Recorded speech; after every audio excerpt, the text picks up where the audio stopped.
పందెంలో నేను 20 సంవత్సరాలుగా అది అడవటం అనే అటువంటి మనం పెద్ద మాటలు మాట్లాడకూడదు కానీ అసలు మనకు తెలియదండి అది అడవటం అనేది. 1,10,00,000 పందెం పోయినాడు మీరు తాడేపల్లిలో ఉన్నారండి మీరు. ఆ రోజు 1,10,00,000 పందెం పోయిన తర్వాత డబ్బులు అడ్జస్ట్మెంట్ అనేది ఒక పావుగంట అరగంట పడద్దండి ట్రాన్స్ఫర్ మన వాళ్ళకి ఇవ్వటం అన్ని ఇచ్చిన తర్వాత 10:30 అయిందండి అప్పుడు టైం అండి పందెం అయ్యేటప్పుడు. 10:30 అయిన తర్వాత నేను అదే వెంకటరామ గారు ఇప్పుడు మా అన్నగారు ఉన్నారండి ఆయన ఇప్పుడు మన వీడియో ఆయన చూస్తారు ప్లస్ మీరు కలుపుతారు అడగండి అన్నయ్య గారు ఒక పందెం పోయింది కాబట్టి 1,25,00,000కి 1,50,000 వేద్దాం మళ్ళీ ఎంపటే పందెం.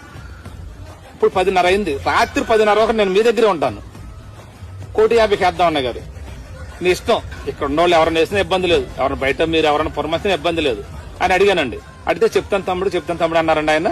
లాస్ట్ కి నేను 4-5 సార్లు అడిగిన తర్వాత తమ్ముడు పడదలే ఇక మామూలు పందెలు వేసేసుకుంటున్నారు కదా ఎలాగో వేసుకుంటున్నారండి.